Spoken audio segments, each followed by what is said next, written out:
Welcome into a new edition of Going Deep Buffalo. I'm your host, Kevin Massare, here with Kevin Siracuse to break down OTAs. What we're looking through depth charts. We're talking about position groups, early sleepers in spring to make the roster, and a couple of more great topics that we have in store for you today. As always, this show is brought to you by the Summit Center, some of the best autism care in Western New York. Tonight's show is also brought to you by Dave Dengler and the Larson-Timko Funeral Home in Fredonia.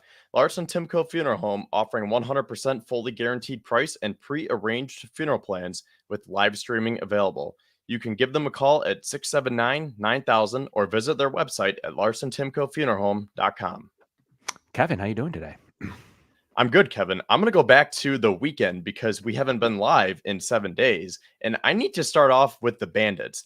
Arguably the best team in Buffalo right now. And that's not a slight at the Bills because the Bills still have a good team, but the Bandits are like legit dominating. Like they are building a dynasty here as they won their second NLL title in the last, 2 years. I was going to say their second NLL title in the last 4 years because they've made 4 straight appearances. So it is crazy the domination that this team has had. And not a lot of people know about them. Have you ever been to a game? I have, yes. Okay, that's good because I started going a few years ago, and I'm not going to claim that I'm the biggest Bandits fan right now, but it is a lot of fun, and I am so glad that I go because when you have a team that's good, I mean, that arena was packed, 19,000 fans in a sea of orange and black, I guess, because those are the colors, but it was just a really, really cool atmosphere, and I think it goes unmatched because I'm a Sabres fan too. I love going to the arena for Sabres games, and they have them topped. We'll see if Lindy Ruff can get them to the playoffs, but Bandits games are up there with Bills games in terms of like the atmosphere, the energy, the amount of fun that you're going to have. Sure. Well, I'm glad you had a great weekend. Also during the weekend was the Micah Hyde softball game. So we got some nuggets and some fun moments from that too, didn't we? Yes, that was a great day as well. Josh Allen crushing dingers once again, showing why he is just an athlete. And I was able to meet Micah and Dion Dawkins after the game, not personally because a lot of the players were coming out because they parked in the back. And then where I parked, I was right in that area. So I was just turning the corner. I was like, oh, I guess other people are doing this too. Cool. And as they were either walking out or driving out, I was able to meet some of the guys. And I just missed Josh Allen. Jordan Poyer and Kincaid slipped out. But I was able to meet Micah and Dion, and they signed until every single last person had an autograph or a picture. And that was really cool because a lot of those times they're like, all right, that was a long day. I'm going to go hang out with my family. See you later. But like they stayed. I think Micah Hyde was even like, okay, is that everyone? Are we good? Are we good? He double checked and then he left. So he was the last person there. And just an awesome day as a whole with the 4th annual Micah Hyde charity softball event. It sounds like a blast. One thing, to continuation into the Bills depth chart in defense. Any inkling if you think Micah Hyde's going to play this year? Is he going to be in a final addition to the Bills defense, Kevin? What a good segue into tonight's show. I don't know. He did not show any signs. I mean, Josh Allen started the chant, 1 more year. Did see that. We told him that as he was signing for us. We're like, come on, Michael, 1 more. And What'd he he was say? just like, all right. I got to see. Like, he just kind of smiled and played along with it. Sure. But, I mean, no hints, really. I guess, like, the only hint was I saw on the news last night, Taron Johnson was talking about, he was like, yeah, it's going to be different without those guys this year. And I was like, did he perhaps mention that he knows that Micah Hyde's not going to be back? Or is he just talking like us, where he's like, yeah, we're probably not going to have Poyer and Hyde. So we're just getting used to it. We're getting used to the reality without the best safety duo in team history. Right. But if he comes back, that is a blessing. Good place to start. Kind of start at the back end with the defense. We're going to move our way up and then into the offense here. But at some point, I talked about the offense a couple weeks ago, prior to our schedule show. So it's really good to kind of recap some of that, but really focus on the defense a little bit. And, we've heard that Sean McDermott has said he's not sure yet, and maybe he'll take it into the preseason and training camp, who will call the defense. So we'll see if that's Bobby Babich Jr. or if that's going to be Sean McDermott. I tend to think it'll be Bobby Babich. I think that's how he got the promotion. He was wanted by multiple teams, and he has proven his valuable mindset when it comes to the defense. So I think that you'll see him call plays, but from the defensive side up with the new safety tandem and the Bills safety, they did just make a small move there at the safety position, letting go of Quintez Cephas, and then adding to the safety room with D. Delaney, a guy that's played some snaps in this league. Not a terrible looking depth addition to Mike Edwards, Taylor Rapp, and Cole Bishop already. But then obviously you have DeMar Hamlin there. So checking out the safety room, is there even, like, let's say is there room for Micah Hyde right now? Obviously there's probably always room, but there's a lot of competition there right now where probably edging off the roster would be aforementioned D. Delaney or DeMar Hamlin. But how do you think of that safety room right now? I think it's set, but at the same time, if Micah Hyde wants to come back for one more year, you find a way to make it work. I mean, if you have to carry 5 safeties, then okay, because Cam Lewis could technically be listed as a corner, a nickel, special teams. So I think they can move some things around because, I mean, again, this is Micah Hyde. If this was D. Delaney, it's the opposite. And you say, okay, sorry, man, back to the streets you go. Or I shouldn't say the streets, back to free agency you go. But if Micah Hyde wants to come back and the money is there and you can make it work financially, then I think that you do what you can to move things around in his favor. I think so too. Okay, so Micah Hyde aside, how do you rank the safety room? Like, are you like, so you have Cole Bishop, who's by all accounts has been great in early OTAs. I mean, we're really early here, but has been good and has shown the part and has shown what he's going to bring to this defense. What are your opinions on, obviously having Micah Hyde potentially added, but let's say without him, what are you thinking of the safety room and where do you rank it right now? How are you looking at it? Well, I think Cole Bishop will eventually be the new Jordan Poyer. It's just a matter of when. So is that week 1 or is that week 4, week 10? Is it next year? I mean, I think Cole Bishop is definitely going to play this year.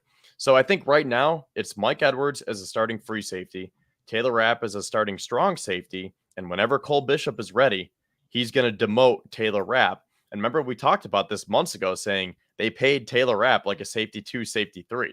So like everything comes into play right now.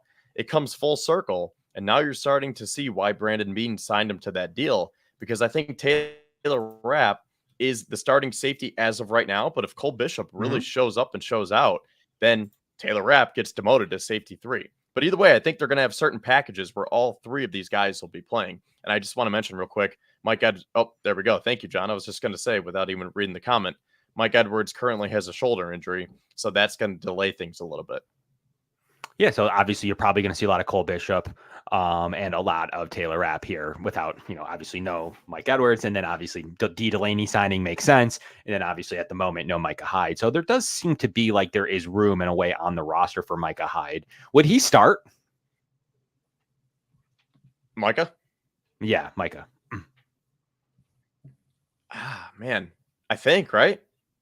Because Mike Edwards is like a very capable starting free safety, but so is Micah Hyde. So I wonder if they would almost platoon those guys, especially with Mike Edwards dealing with the shoulder. You would like to think it's relatively minor. Here's what I think is the best case scenario, or maybe the most likely scenario with Micah Hyde. He gets to a point over the summer where he says, okay, I'm going to come back, or maybe even into the season, because I don't think he wants to go through the grueling OTAs, mini camp, training camp, maybe not even the preseason. Like, he knows the system. He knows everything. He says that he's been working out, and obviously it's a different type of working out than if you're actually at OTAs right now or at training camp. But I think he's smart enough where he could say either A, I'm going to come back right before the season starts and we have to narrow it down to 53, or B, if you guys get stuck with an injury and you need someone, let's just say week 4 or week 5, call me and I'll be ready. Because if you remember, Lorenzo Alexander did the same thing. Now, the Bills never went back to him, but I feel like this could be a similar situation where Micah will either come back late in the summer or early in the season. Okay, well, there you go. So overall, let's wrap up the safety room. How do you rank it? Give us a grade and give us a final thought on the safety room. A grade of what Brandon Beane has done this offseason, or a grade of like in general? No, just the unit in general, like as we approach the summer. I think it's probably a B+, right?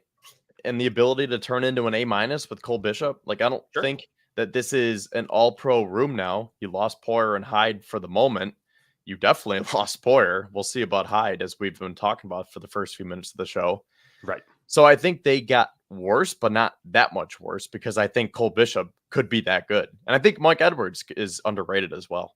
Yeah, put a little assets in. Obviously, signing Rapp was no minimum deal. He got a decent contract, definitely a starter's contract. So that's always what I tell people when we're trying to pick starters is like they signed Rapp to start.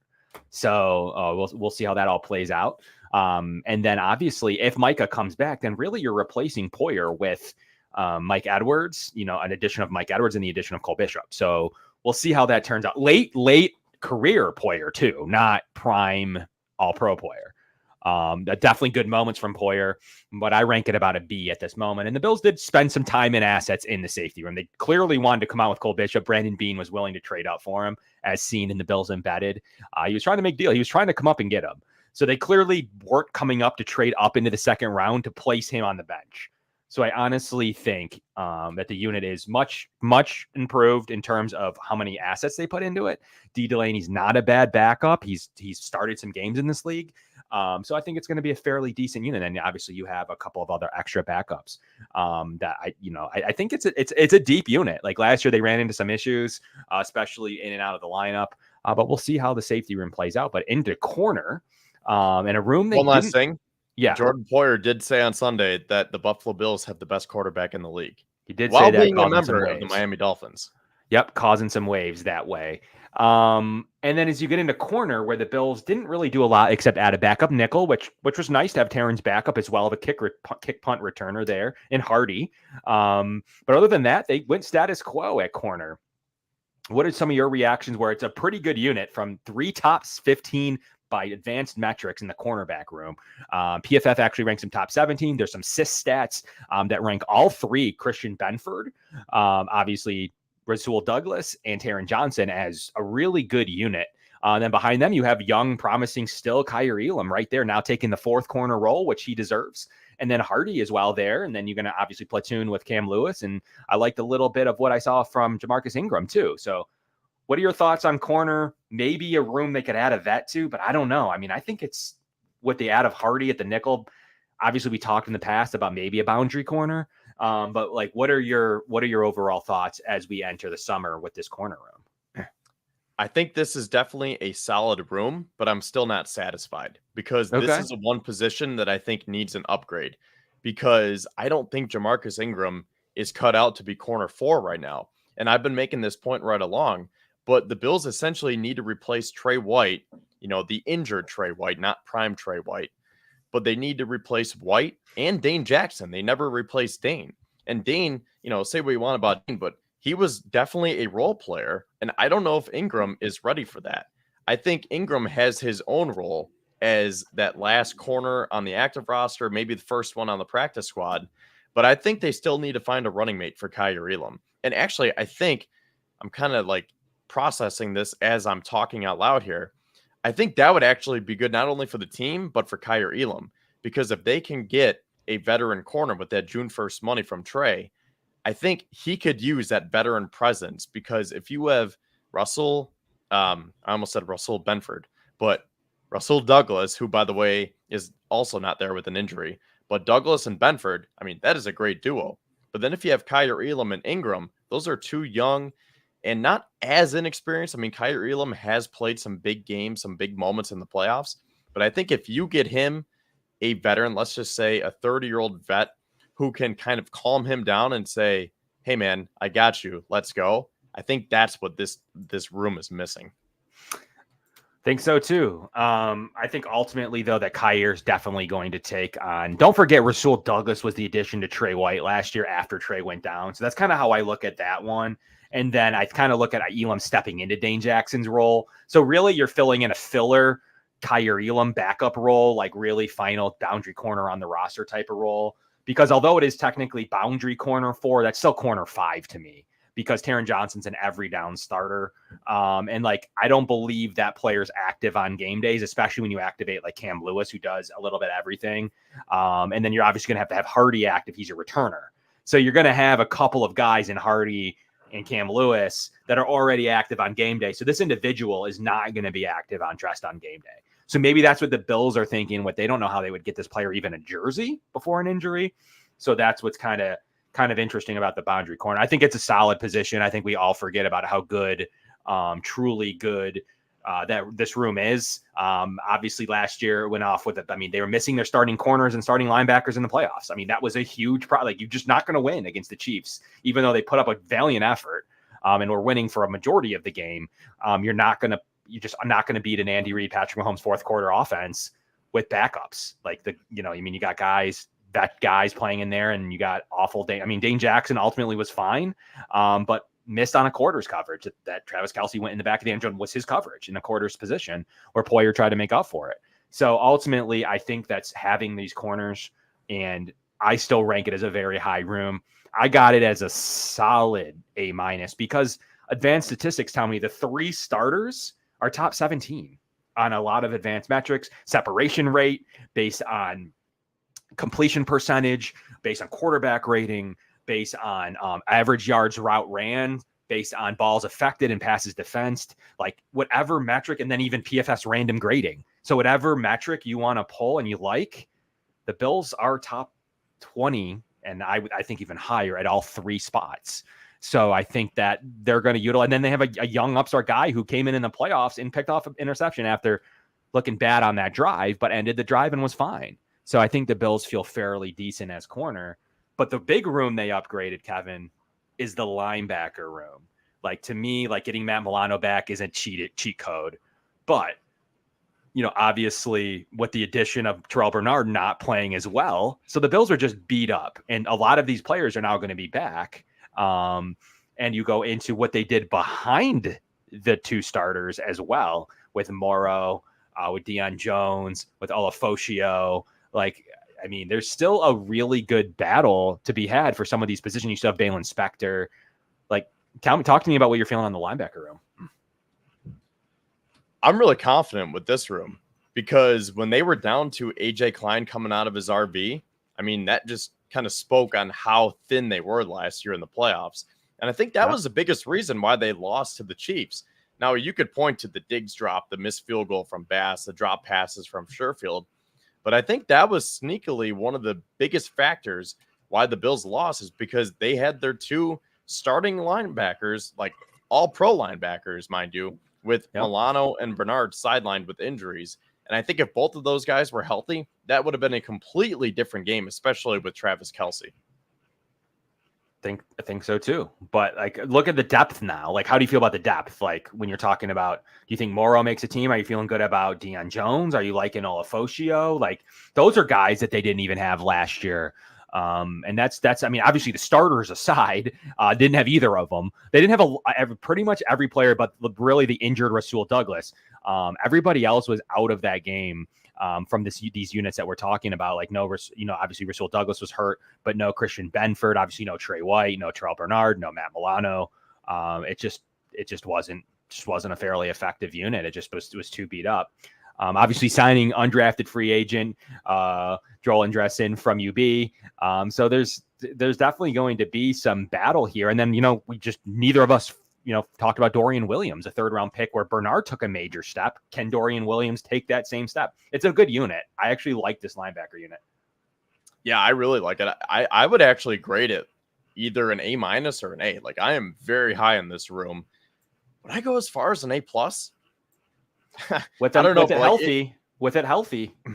Yeah, like, this could seriously be the best position group on the Bills right now. Because if you have Milan Bernard healthy, there you go. I mean, that could be the best duo in the league when healthy. So after that, Dorian Williams, I think he's going to take a huge step. I mean, we saw him progress throughout the season where he looked a lot more comfortable down the stretch than he did in the beginning of the season. And then when you have someone, you mentioned Nicholas Morrow, I think he's that 4th linebacker. I think that this is the guy, he's had around 100 tackles. I would have to double check his stats, but he's been either at, around, or above 100 tackles each of the last 2 seasons and put up some really good numbers with Chicago and Philly. Wore the green dot. He can play inside. He can play outside. And I think he is a perfect backup to Milano and Bernard. And I think he could be that running mate with Dorian Williams. I talked about that with Kyrie Elam, having that veteran to just kind of be that calming voice and say, like, hey, kid, don't worry. I'll show you the way. I think that's going to be Nicholas Morrow with Dorian Williams. And I'll throw Balin Spector in there too, because I think the Bills are pretty high on him. And that's why I thought that they didn't need to draft a linebacker, because I thought they were pretty set. But that just shows how deep they are now, because they took it a step further. They drafted Edifon Yolofosio, who tested very well RAS-wise. And then they signed Deion Jones. So I think all that said, this is just to make sure that they don't have to call AJ Klein out of his RV again. But I don't know the path for someone like Deion Jones to make this roster, other than being a camp body. And he's kind of like a Chase Claypool, like if he shows up and shows that he can still be what he used to be. He can knock off Spector. Yeah. Yeah. Like he could work his way to the back end. I mean, they never re-signed Matakevich, right? Right. So, I mean, that spot is open. Maybe that's Yolofosio's spot. He can slide in there, giving someone like Deion Jones that spot. But I think the top 5 right now are definitely Milano, Bernard, Dorian Williams, Morrow. And then I would say Spector, Yolofosio, and probably Deion Jones is that 7th one looking in. Yeah, I mean, Spector may have the edge on special teams, but I can tell you the Bills are feeling pretty good about Olofosio and what he was able to do in the title run that Washington, was prospering for, was a really good fit in that defense. I have really good hopes for Olofosio. I mean, he just has run a defense before, a pretty successful one. And we'll see if they value that, or if they value an older veteran, or if they value like a Balin Spector who's always hurt. But at full strength, this is an A unit. Like, they've done enough at this unit where, with those 2 studs and how good the Bills defense was against Miami with those 2 players playing, like, the Bills were really good defensively, especially in the first 4 or 5 weeks last year before they went to Jacksonville, or the game in London against Jacksonville. Yeah. So, I mean, it was a studly defensive unit. And that's what people were saying, was like, the offense was kind of slow in week 1 against the Jets, but the defense has been good every single play. And then they went out, and then Daquan Jones is out. And then the next thing you know, they had a lapse in London, and then kind of went into a mini lull. But this linebacking core is really important. It's the counter to Patrick Mahomes and the Chiefs' tight end room and short passing game, etc. Those are going to counter that very nicely with a lot of different style of players. It's an A unit right now, especially if Matt Milano is full strength. You have full health across the board here at this unit. It's a good 8-man battle where, there's really no chance for a couple of these guys. Maybe Joel Andressen really doesn't have a chance. But it's a good 8-man unit, and one that I'm pretty happy about as you kind of look through the Bills defense, leading us into the Bills defensive tackle room right in front of these linebackers. You're bringing back Ed Oliver and Daquan Jones. You're bringing in Austin Johnson and remaining with Eli Ankou. Also, Deshaun Hand was a nice looking veteran addition, maybe in the mold of a Nicholas Morrow. And then Dwayne Carter, who's been wrecking people in OTAs and said to be very, very good. So maybe a nice addition to an older, Jordan Phillips, who the Bills did not retain. So really, you lose Phillips and you lose Tim Settle, but you added Austin Johnson. You remained with Daquan Jones. You added in the 3rd round Dwayne Carter, and then you're putting in Deshaun Williams as well. So talk to me about the defensive tackle room, Kevin, and what obviously this Dwayne Carter addition has seemed to be very nice. Don't forget they also lost Linval Joseph and Puna Ford as well, for what's that worth. I know, maybe they didn't have the biggest roles, but they did lose, I think it was 4 defensive tackles, right? Because they have Ankou back. Yeah, so 4 of the 7, that would make sense. Yeah. I think they've done a pretty nice job of building back this defensive tackle room. And I really like the top 4 right there, because if they brought back Daquan, which they did, obviously, and they have Ed Oliver, and then they drafted Dwayne Carter and signed Austin Johnson, like that top 4 right there is very, very comforting, I guess, because that if Daquan goes down again, Austin Johnson is a more than capable backup. Dwayne Carter, although I didn't like drafting the defensive tackle as early as they did, I think he is that perfect rotational piece. He immediately slots in as Oliver's backup. And then, moving throughout the depth chart, you look and you have Deshaun Williams, Eli Ankou, and Branson Dean, I guess. So it's not as deep as the linebackers, but I think that the top 4 is set. And then if there's room for one more, it'll be between Anku and Deshaun Williams. But I mean, like, I'm very pleased with this room because I felt like they tried to mix and match a lot last year, and you would get different traits from different players. And that's how you saw a surplus, between Linval Joseph. They brought him in as that bigger body. Poona Ford didn't necessarily work out. Tim Settle was underwhelming. And then Jordan Phillips. He brought the juice, he had the energy, but didn't have the biggest production. So now you kind of narrow that down and say, okay, we're going to replace all four of those with one draft pick and one nose tackle here in Austin Johnson. Boom, you're set. And what's cool, Kevin, is a simple fact that I think it's better unit. I think Dwayne Carter and Austin Johnson are an upgrade to some of the guys you mentioned. Especially last year versions of Jordan Phillips. Linval Joseph was just a body to back up Daquan Jones when he was down and then didn't play after that, really. Poona Ford just didn't work out in this defense, and Settle was not very good. Had his moments, but I think the additions of Dwayne Carter and the additions of Hand and Williams, I think I really like what they call the nickname, by the way, is Hand, in case anyone's ever referencing what I'm wondering when I'm talking about. When I'm talking about Hand, Deshaun Williams' nickname is the Hand. So in case anybody ever is curious about that. Yeah, I figured I'd clarify because people were like, who's Hand? But it's Deshaun Williams. That's his nickname. I mean, he apparently, I think he blocks knocks down passes. He's a decent player. I mean, he's an under the radar signing that should make the roster still. I think he'll beat out Eli Anku because Eli Anku is going to be a third one tech. And with Daquan Jones and Austin Johnson, I don't think Eli Anku is going right back to his normal role on the practice squad. So that's probably where he'll end up. And I do believe that Deshaun Williams will be the fifth defensive tackle on this roster. Obviously, Carter is going to be the main backup to Ed Oliver. So those top four are going to play a lot. And then Williams, if he's active on game day, he probably will be an inactive. He is a solid looking player. I mean, he is an under the radar type of depth player that the Bills could have used in stretches last year at times, but it's a good unit. And one really where I think that between Johnson, Carter, and Williams upgraded some of those other guys on the roster. And then you get Daquan Jones back and healthy. It's a B+ unit. As always, like, could they add in the defensive tackle position? I don't know. I guess they could upgrade Eli Anku or Williams. I mean, but I don't think they're going to upgrade either their backup one tech or their backup three tech, third string, really, for both of them. So I don't think that that's the room, but I guess you could try to upgrade Austin John. It doesn't make any sense. I don't think that there's an upgrade coming here at the defensive tackle position, unless you're talking about someone real big level, and I don't see that happening, Kevin. So all around, it's a solid unit that leads us into the last unit of the defense, the running mates, the defensive end room, where they were able to bring back AJ Epinesa, slap Greg Rousseau with the 5th-year option next year, but is back for his 4th year.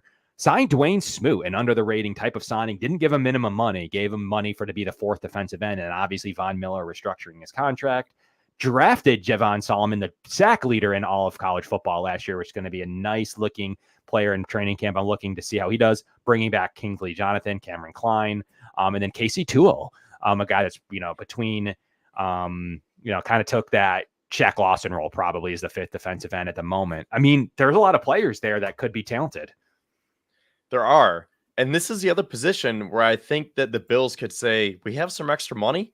Let's go bring in some depth and competition with an upgraded version of a Dwayne Smoot or Cameron Klein or, any of those guys that you mentioned, like Casey Tuchel. Like, I think all those guys are nice and I would be relatively comfortable with them. But if there's someone on the market post June 1st, I wouldn't be surprised to see the Bills try to sink some money there. But that being said, talking about the guys who are currently on the roster here in this room, I think this is a little bit, I don't want to say underwhelming, but I would say that defensive tackle slightly outranks defensive end because the biggest factor, we don't know what version of Von Miller we're getting.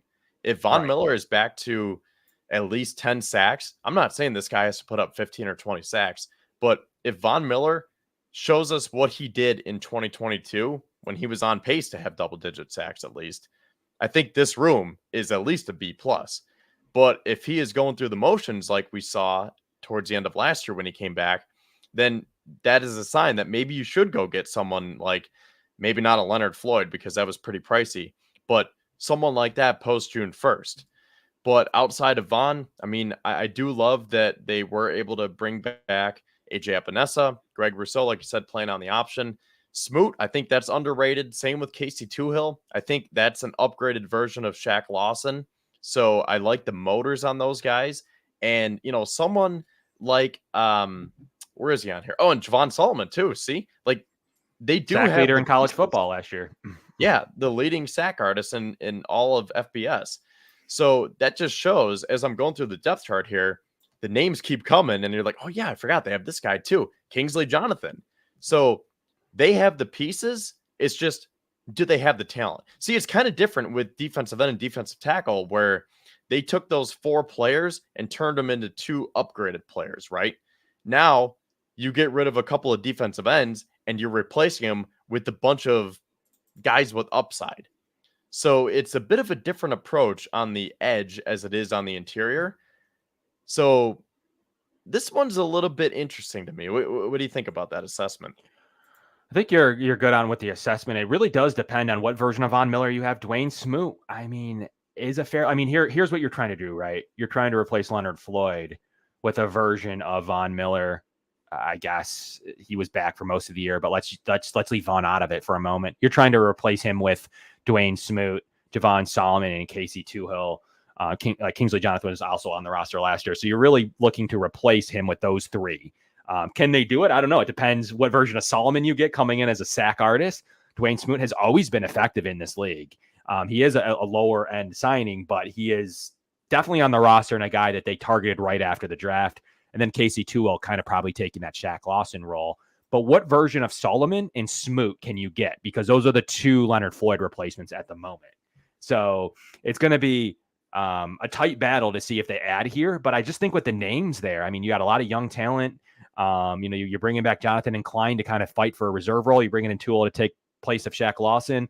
And then really, can Solomon and Smoot take on the brunt of the action? Because that's what you're looking for. Can either or both combo take for Leonard Floyd? That's what the Bills are looking for.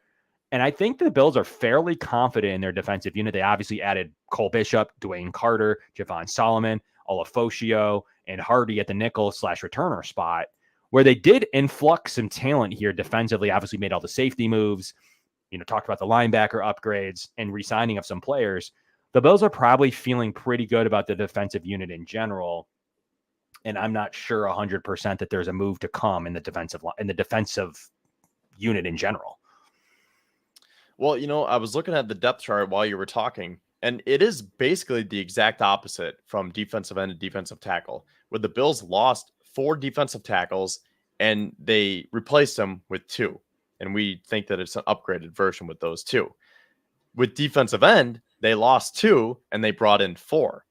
So that's how you see the pieces here between Smoot, Toohill in free agency, and then Javon Solomon through the draft. And then where's the last one on here?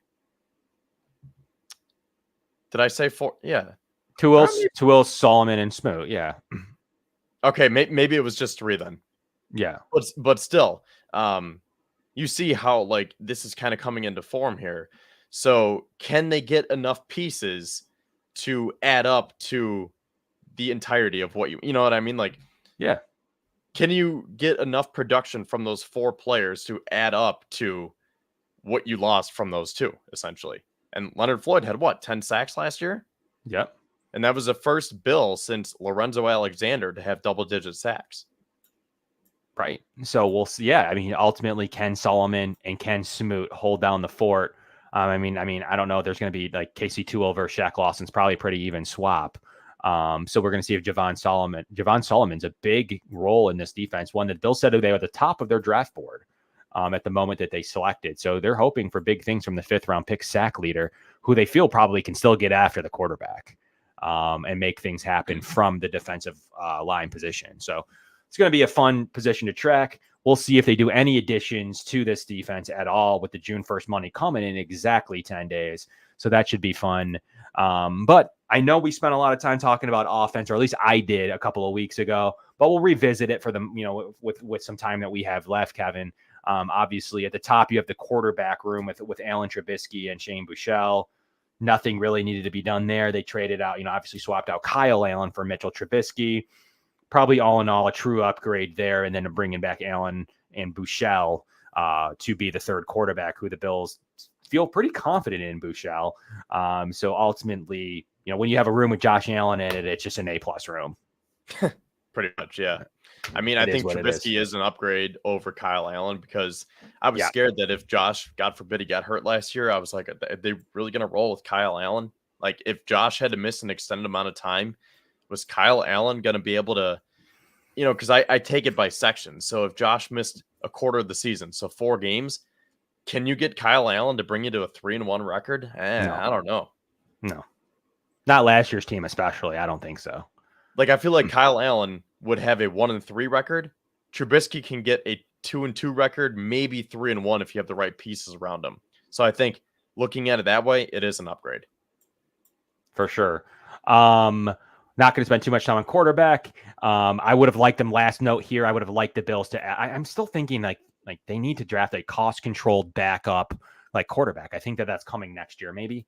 But I don't think that would hurt them for them to play in that market anytime soon. So we'll see if they actually do that in one of these years and find the value in a $900,000 backup quarterback, or if they're going to keep rolling with some of these guys, these has-beens.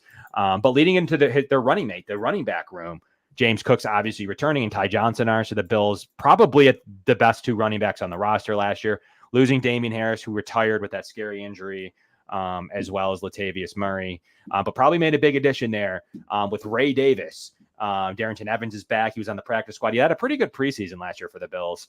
And I thought the people were thinking he may have made the team. And then you have Frank Gore Jr., who's one of the favorite priority free agents that didn't get drafted. So Ray Davis and Frank Gore Jr. Is an enticing young backfield. And I mean, with returning Ty Johnson, it's safe to say like Ray Davis might be the next thing here in Buffalo. And then Frank Gore in there as well. Like, I don't know. Are you feeling pretty good about this unit now after the draft and free agency and undrafted free agency? Yeah. Now, I think this is my bias soaking in a little bit. I think I would have felt a little bit better if it was Braylon Allen or Audric Estime, because I still don't know about Ray Davis. And to be fair, you wouldn't know about Estime or Allen or anyone else that they selected in the draft. But if you add Ray Davis along with Frank Gore Jr., and then, like you said, you bring back Ty Johnson and you have Darrington Evans and obviously James Cook, I think this is another very, very good room.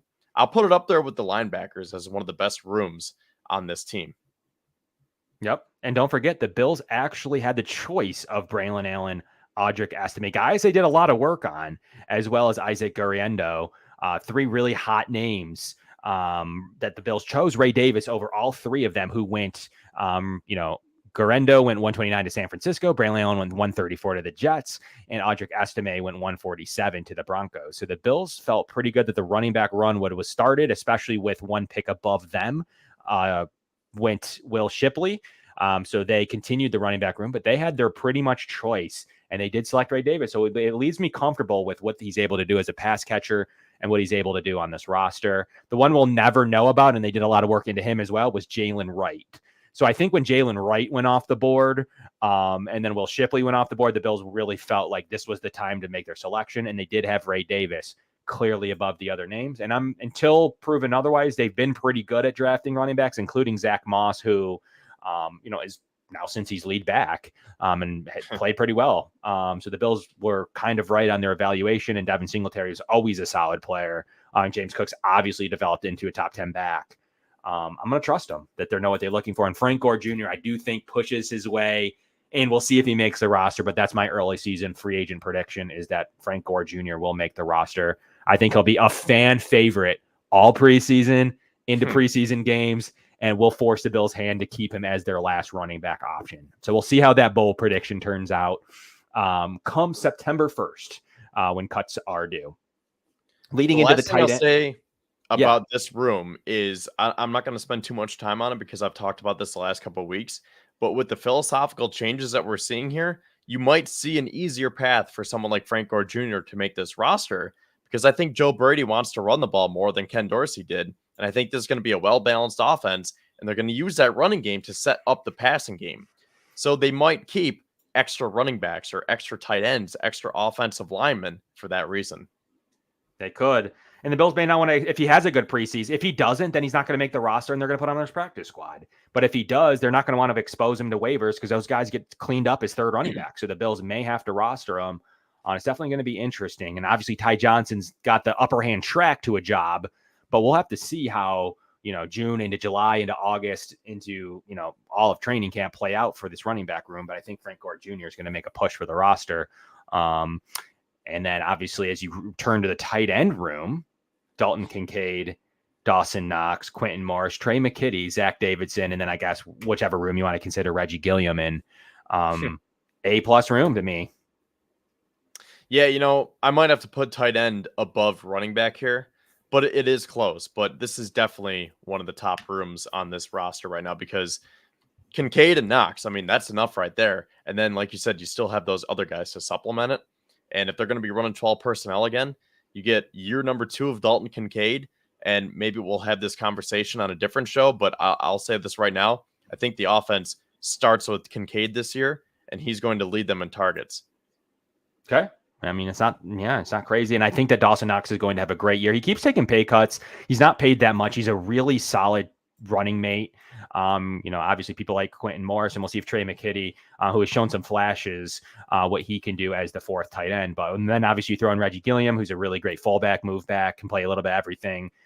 Just further depth, further helps in special teams with the running back and tight end rooms. It's overall just a super solid backfield / tight end / obviously quarterback room. So the Bills are pretty much set there in their fringe and or starting, benefits there of those players. So I think they're in fairly good shape, leading us into the offensive line, which is fairly interesting with Spencer Brown, Osiris Torrance, Connor McGovern, David Edwards, and Deion Dawkins as your starter. But Cedric Van Pran Granger was one of the top 50 players in all of college football last year based on his film. He's going to make a push for this thing. Lyle Collins, who's done it in this league before. Ryan Vandemark, who had a good season last year with Alec Anderson. And then obviously Tommy Doyle returning off of an injury. And not to mention their other draft picks in Grable. And then we'll see, obviously, you're going to get an international pathway player in Travis Clayton. Obviously, he's probably going to go to that extra spot on the roster that he's going to be able to assume. So talk to me about what you feel about this. And then that's not to mention the backups like Kevin Jarvis, Will Clapp, Keaton Bills, another good-looking priority free agent, Richard Garage, a guy that pushed for the roster last year. Talk to me about it, Kevin. How you feeling about this O-line returning 5 of its top 6, 4 starters? The 5th being David Edwards, a pretty good battle with Van Pran Granger, Ryan Vandemark, and and Alec Anderson. So really didn't lose anything here except Mitch Morse, the entire unit, but added Cedric Van Pran Granger and Lyle Collins. Yeah. I want to go back to Joey's question. So he asked, does the Bills offense strike fear in any defensive coordinator's heart? I don't think it does on paper, but I think that it is going to on the field. And what I mean by that is those philosophical changes that we discussed, where before you're looking at it and you have the Ken Dorsey offense and even Brian Dable for that matter, and you have Allen and Diggs, and it was like the aerial attack, right? And it's like, just fire it down the field. You have a huge arm quarterback. Here we go. This is a pass-heavy team. This is a pass-heavy league. Yep. And now you're seeing a different approach with Joe Brady. So I think to the outsiders, it could almost be looked at as a laughing stock where it's like, you really replaced Stephon Diggs with Chase Claypool and MVS? What are you doing? But I think that the Bills are going to show those outsiders that this is going to be just as good, if not better, of an offense this year. And for the reasons, before we get to the final room here of the night, is the receiver room again, every other week. But we'll break that receiver room down in a second. But before we get into that, you're returning 4 of 5 starters. You're filling in David Edwards, who had a monster year as a 6th offensive lineman. And then you're backing him up with a couple of good-looking backups. You're keeping Alec Anderson and Ryan Vandemark, who earned backup roles last year. But on top of that, you're backing him up with Lyle Collins, which is probably an upgrade to Jermaine Ifedi, who they had in that role. So there's really still not a negative. You're adding in Cedric Van Pran Granger, who can push for a starting role as well. And the offensive line finished top 3 in every metric, in all the combined metrics. So Van Pran Granger and David Edwards are replacing some combination are going to be replacing Mitch Morse. It's a really solid offensive line unit. It's an A- to me. It's an A with Van Pran Granger taking that next step, and definitely going to be another fan favorite if he looks good in preseason, where there's going to be a lot of talk about him starting and putting Edwards back to his normal sixth offensive lineman role. And then it's really the same offensive line as last year with just Van Pran Granger instead of Morse. It'll be exactly the same otherwise. So it's going to definitely be a really nice battle. The tackle positions or the tight end positions is healthy. The running back room, I think, is still an upgrade to me. I don't know. Like, until we get to the receiver room, the rest of the Bills offense is upgraded. The Bills, Josh Allen with these tight ends, with this offensive line and running back room, it is kind of dangerous to me in what they were able to do. It does strike fear into the hearts of other opposing defensive coordinators. But leading us into the receiver room once again. Hang on, let me get my take on the offensive line. Okay. Because Joey's question was just about the offense as a whole. So I think the key here is Cedric Van Pran Granger. I'm going to go a hair below you and say this is a B+ right now, because I think that is a huge loss from moving on from Mitch Morse, because he did things that a lot of fans, including me and you, don't even notice. Because Josh Allen talked about that and how important that communication is between the quarterback and the center, either verbally or non-verbally. So this is going to be a huge stepping stone for Connor McGovern. And then we'll see about Van Pran Granger, because, I think this could be a very, very good pick. It's just a matter of when are we going to start to see that. Van Pran Granger blocked for James Cook in college, and he also lined up against guys like Jalen Carter and who's the other one that slips my mind right now? The other big dude, Jordan Davis. So he went up against Jordan Davis and Jalen Carter in practice, and then he paved the way for James Cook. And you're going to get that continuity here. But the question is, how quick can he transition to the NFL life with Josh Allen? And if he does, McGovern can slide back to left guard. David Edwards becomes that swingman again. And I think that's a little bit more comforting. But I'm just wondering how it's going to work, because if they're putting all this work in now, like Josh Allen was saying, like, yeah, I do everything next to McGovern now just to get that chemistry down. Like, we even stretch together. We walk around together just to get a feel for each other. That's going to take a lot of time. So I think that Van Pran Granger will eventually become a very, very good center for the Bills, but it's just a matter of when. Yeah, and one thing that I was referring to was he has some of the best film in college. He just fell for, maybe his weight, but ultimately, like, he was one of the favorites on this entire college football class. I didn't think to ever think about him because I thought he'd be a third-round pick, and the Bills didn't have a third-round pick. So I always thought that they were like one tick below in the center room. Some of the names we always talked about here on this show. But he had one of the best. He was just one of the best centers in FBS that in an offensive line that had a ton of injuries too. That's one thing people don't think about. But he started 43 straight games, and they went 41 in 2 of those games. He won obviously the SEC's Best Blocker Award, which is not taken lightly. Generally speaking, people have won that award, have gone on and been solid football players in this league, and definitely was a finalist for the best overall offensive lineman in football in the awards, given the top center in FBS. It's called the Remington Award. He was really good. His notable stat last year, Kevin, 0.9 pressure percentage allowed, one of the best in college football. So at some point, the film checks, the starts check, the veteran leadership checks. I'm feeling pretty solid about this, Kevin. I do think the Morse move is scary at heart, but going from a $7 to $10 million center to a $900,000 center has its huge roster benefits. And with that 0.9% pressure percentage that Van Pran Granger had, I don't know. I'm feeling pretty good right now with what the Bills offensive line may have to do. And if he's not good, then guess what? They still have another plan with David Edwards and Connor McGovern. And I'm ultimately okay with that plan too while he develops. So I think the Bills are covered both ways. They did really well selecting Van Pran Granger. They wanted him in the 4th round. They went with Ray Davis based on their board, and to be able to secure him in the 5th round when he was really like my center 3. I'm going to always think highly of Van Pran Granger because I think he could be one of those sleeper starters come week 1. Let me ask you this. How long do you think it takes for Van Pran Granger to take over as a starting center? And part 2 to that question, does he insert himself in the starting lineup before Cole Bishop? I think Bishop's a day one starter based on what we know. I do think that to be true. We'll see where Mike Edwards is with that shoulder. And I just think that trading up into the second round is a tell that they have plans to start him at least in spots. So we'll see how that plays out. But without injury, that's the big one at either of the guard or center spots. So the three starting players with Osiris Torrance, Connor McGovern, or David Edwards. If they don't get hurt, it's going to be a little bit tougher because that means he's going to have to outplay somebody. He's going to, most notably, maybe David Edwards or Connor McGovern. So we'll see if that's able to. But having him next to Osiris Torrance for many, many years at the values just has too much benefit to me. And then pushing back McGovern to his spot last year, we'll see. But I'm thinking that he could earn that spot. The thing is, the Bills aren't going to swap that out without an injury or in preseason. So, Kevin, the answer to that would have to be week one. It would have to be at the end of training camp.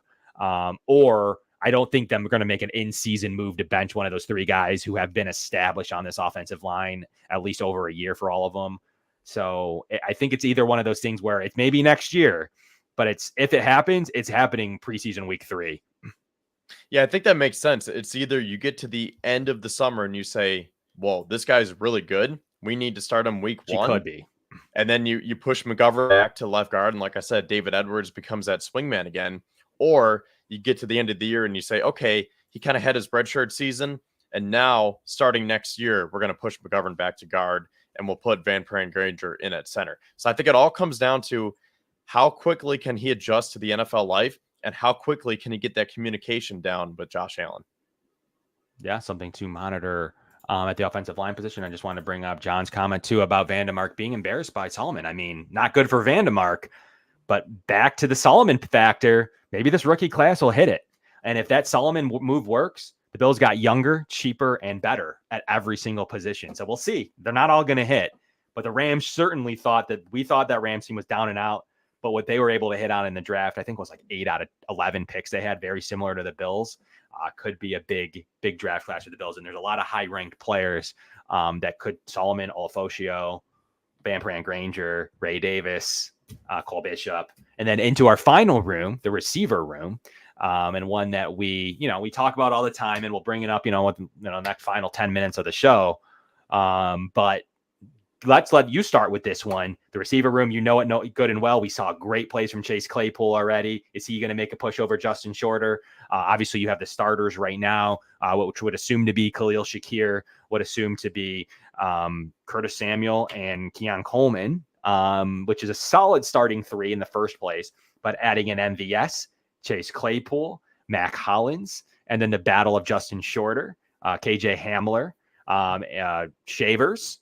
So there's definitely going to be a solid battle there for the 5th and 6th receiver spots. We'll see if it turns into much. And then obviously Andy Isabella and a couple other undrafted free agents, Xavier Johnson, Lawrence Keys, and then obviously last year's undrafted free agents, Charles Shavers and Brian Thompson. Let's start with you. Give us your rundown.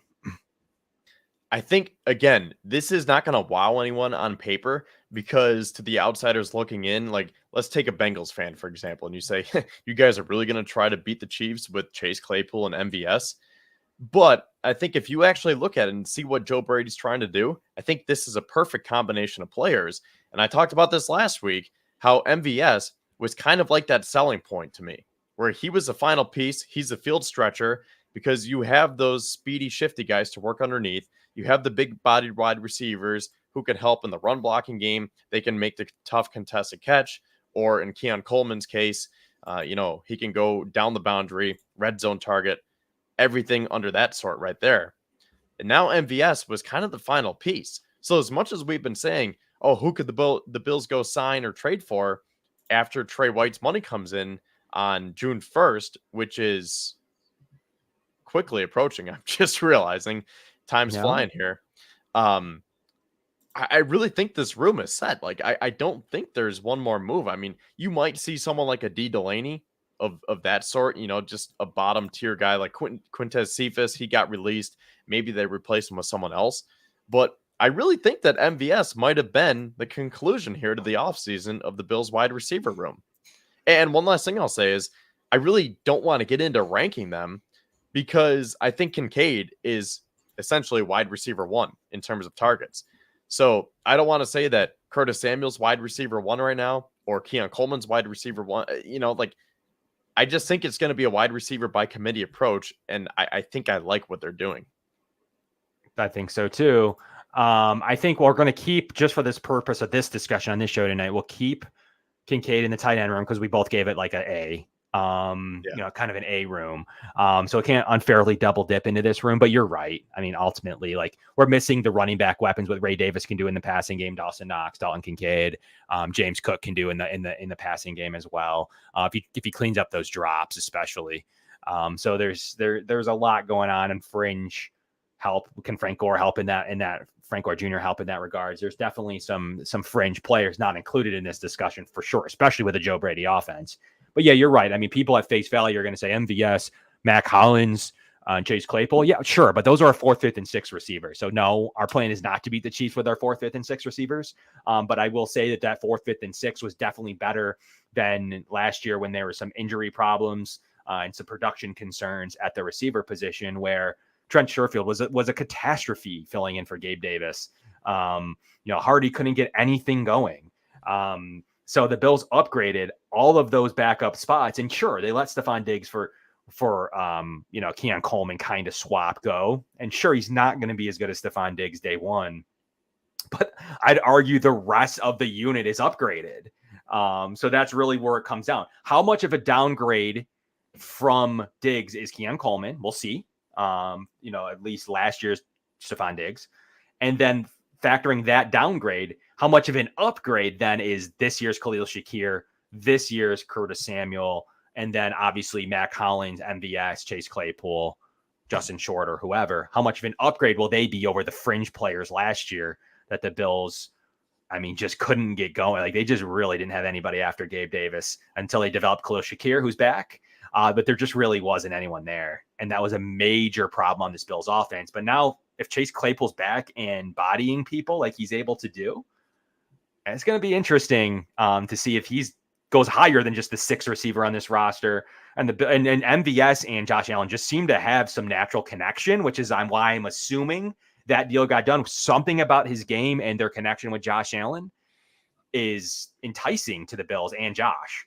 So when that ever happens, you kind of see that John Brown-like connection and Emmanuel Sanders-like connection, where are we underrating it? But that was like a Josh Allen choice of target based on his game, his skill set, his speed, and what he's able to do.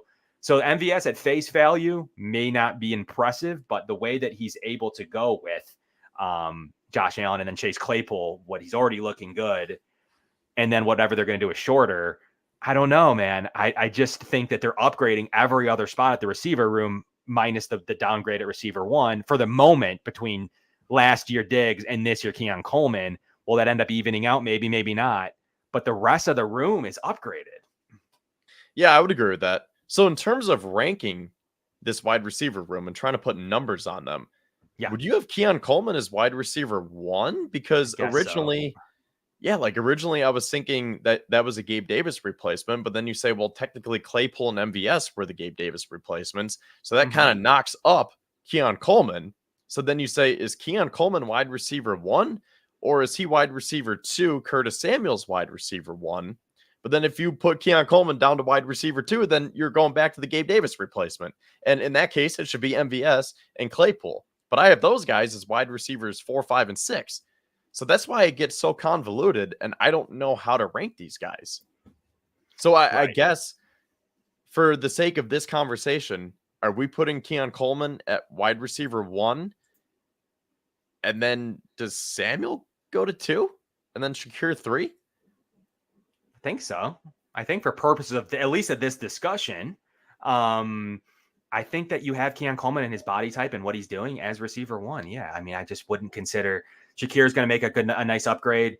Samuel's going to make a nice upgrade too, but I just wouldn't consider either receiver 1. Yeah, I would. I don't know in production yet. We'll see, but I really would think that at least in position and formation, he'll be receiver 1. Yeah, if he's nowhere near ready in camp, which doesn't seem to be the case, seems like he's ready and what he's able to produce and being another basically Josh Allen favorite player. I kind of think that he's receiver 1. I'm not saying he's going to be receiver 1 in production around the league. We'll see. He could be, but more and more importantly, I think he is in stature and position. And then with Shakir basically being a dominator in the slot. I mean, the Bills can say whatever they want. I believe that he's going to dominate the slot. He's going to be the Bills' new slot receiver, and Curtis Samuel's going to bounce around everywhere. And then you're going to have your boundaries in Claypool and your boundaries in MVS.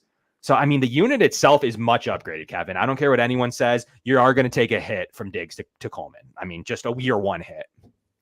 Yeah, so I guess in terms of ranking them, we will put Keon Coleman as wide receiver 1, but I would agree that might not match the production. You might get more production out of someone like Khalil Shakir, but I have him as a wide receiver 3 just because I think he's going to dominate the slot. Wide receiver 3 is known as a slot receiver, at least according to the Bills, but I think that's, with all the teams, that's how they view it. So Coleman 1, Samuel 2, Shakir 3, MVS 4, and then probably at the moment Claypool, Holland, shorter, 5, 6, 7, kind of irreversible in that order. Then KJ Hamler and Andy Isabella. Is that the right order? Right now. Yep. I mean, that could flop anywhere beyond anywhere really beyond the first 3, even me being including them. Like, we'll see. But really, after the first 3, any one of them could be 4, though. Any single one of those players could materialize as receiver 4. I think Hollins is with his roster, with his contract, is on this roster, but that's because of his special teams ability, what he can do across the formation. He may be receiver 6 when it's all said and done, though, in Hollins. Hollins could be anywhere from 4 to 6, but he's making the roster. But really, let's just put Hollins maybe 6 to start with because of his special teams, and he's going to have that backing, and he's going to be able to fill in when needed. But 4 and 5 could really be any combination of any of these guys on this roster, even if they want to keep making sure Claypool plays well throughout the entire preseason. MVS is probably a lock. But that 4, let's just put MVS 5 for the moment, just for fun. Anybody could take that 4 spot from Hollins, from MVS to Claypool to Shorter, I guess, to really anybody. Hamler, Shavers. I mean, I wouldn't think so, those guys. But it's very, very possible that was just for fun of this discussion, that receiver 4 position is wide open on this roster because I think 5 and 6 are set in MVS and Hollins. But realistically, anyone could step into that receiver 4. Let me ask you this. How many locks are there in the wide receiver room right now? 5. How many wide receivers are definitely making this roster? Because I think it's 3, maybe 4. I have Coleman, Samuel, Shakir definitely making the roster. I would think that MVS makes this roster based on what I said and how the Bills will use him. But I don't think that's a guarantee. I mean, I think the contract is pretty favorable for both sides.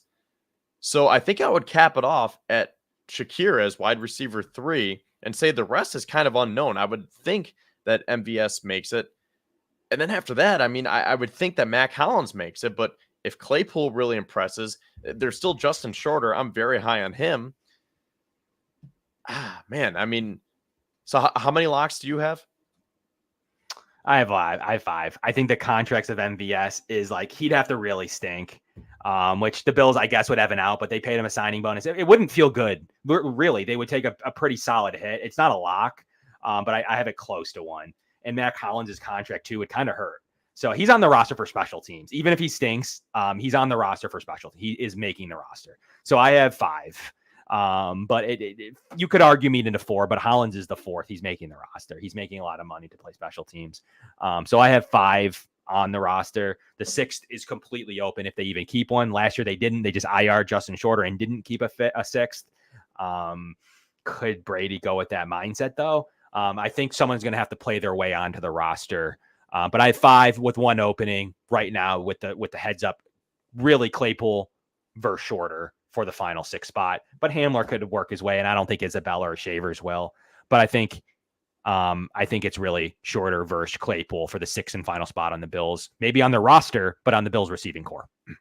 I think I agree with you. The only difference that I have is I don't know if MVS and Mac Hollins are definite locks. So I would say that there are 3 definite locks and then 2 that are most likely. So I agree with your order there. I think those 5 will end up making the 53-man roster.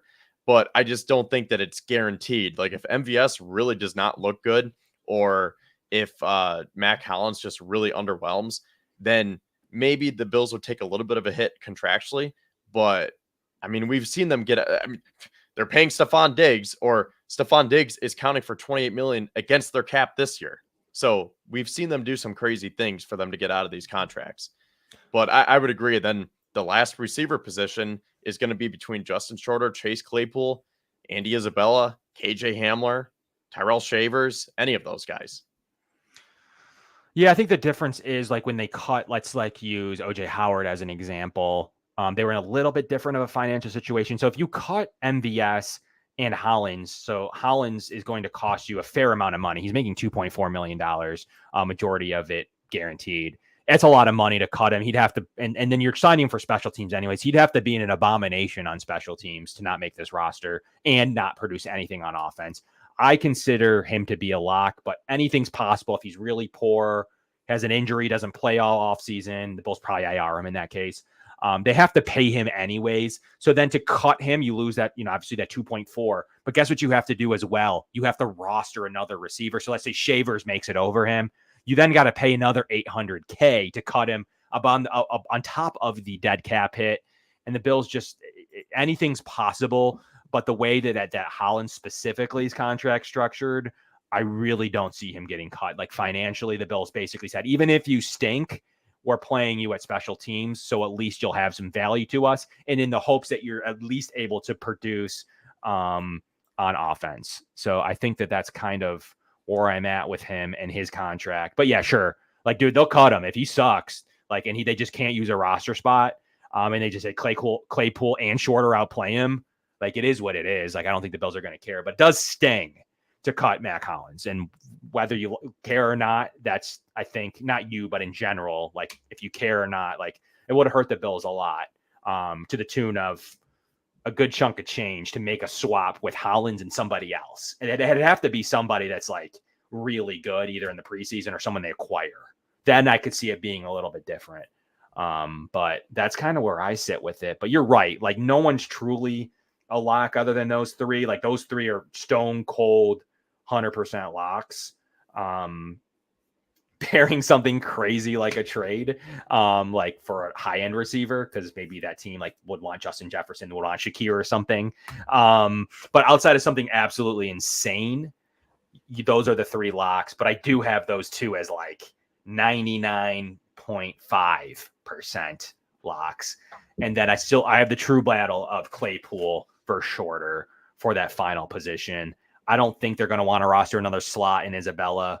But truly, I think the reason they signed those big guys were to have that backup boundary that they're looking for on the roster. So that's kind of where I stand with everything, Kevin. Like, kind of give us your final wrap on the spring roster and OTAs and anything you saw. Well, just to confirm, it is 31 million actually, right? For Diggs, he accounts for 31 million on the books this year. Yes. Okay, so I said 28, but it's actually 31. And one last thing I'll say about Stephon Diggs is he's not reporting to OTAs in Houston. Funny. Yeah, there you go. Well, give us some final wrap thoughts, Kevin. Give us your roster predictions, what you want to see in the spring, into the summer, before they break for the break, before training camp.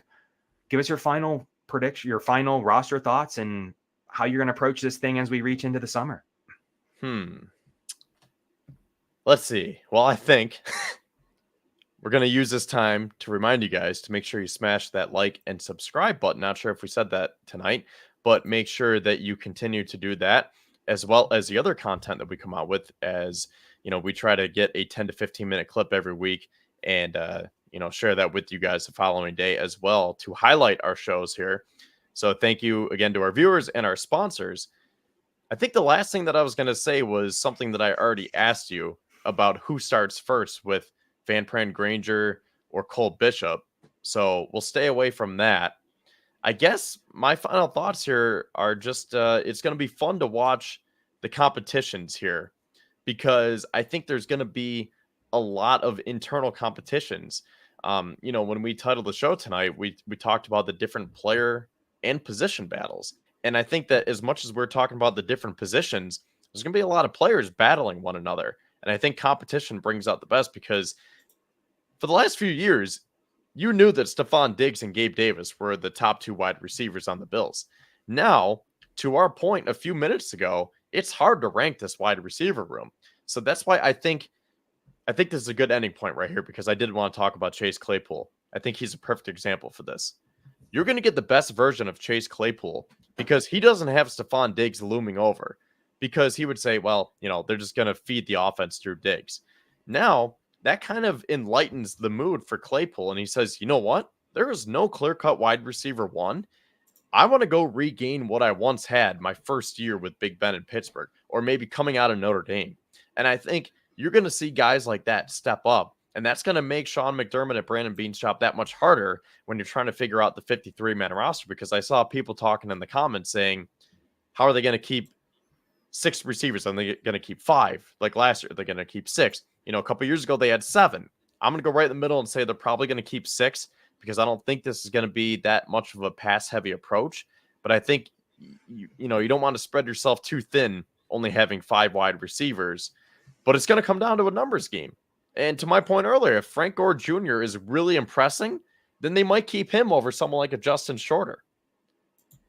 Very true. Questions on the final schedule here. So you get 10 organized days, obviously beginning on May 20th, which is just a few days ago. There's no contact, but you can do 7-on-7, 9-on-7, 11-on-11s, etc. All voluntary at the moment, but OTA practices are the 20th, 21st, none on the 22nd, which was today. 23rd will have the final day of the first week tomorrow. No media attendance there. And May 28th through 30th. So they'll be right back at you at the end of next week. June 3rd, 4th, and 6th, and then mandatory mini camp. We'll get a little bit more out of as well. So a lot in the early portion of June, 3rd, 4th, 6th, 11th through 13th. So those are the next dates for OTAs. And then after the 13th, we will be in the lull of it from the 13th all the way probably till the end of July. So about 6 weeks plus will be really, that'll be that until training camp. So that's kind of how it's set up as we approach the off season. But also, we're going to approach it with guests. We're going to have multiple guests coming on the show. We're going to maybe former players, maybe current podcasters, current media members. We're going to bring you people's predictions. We're going to bring you maybe other roundtable shows from around the league, kind of prediction shows, ranking units, ranking top players. So we'll make it fun and interesting for everybody come that June period when we're not going to get Bills football. But we'll try to focus on OTAs through the 12th of June for now, because we're going to have a little bit of content every single week with these OTAs. And then the June 1st money, hopefully, Kevin, we have something to talk about with the June 1st money. Hopefully it isn't just in-season money, or I still don't believe the Bills would have pushed Trey White into a future situation and hold all this money until 8 days from now. I don't believe that. So otherwise they would have cut him with a current 2024 designation and not post June 1st. So we'll see. Could be wrong. They could still roll it over. You can still do a bunch of different things. But to our show sponsors, the Summit Center, Larson-Timko Funeral Home, and Dave Dengler, and obviously everybody, please smash the like button. That means a ton to us. And anybody listening on audio and on our on-demand platforms from Spotify to Apple Podcast, we appreciate you guys as well. And anybody on demand, thank you so much for tuning into us and always chat live. But for the summer now, we're Wednesdays at 8, and we really appreciate it. And we're looking forward to some fun shows. But from Kevin, that's Kevin. This is Going Deep Buffalo on the Built-in Buffalo Podcast Network. We'll check you out right here, 8 o'clock next Wednesday.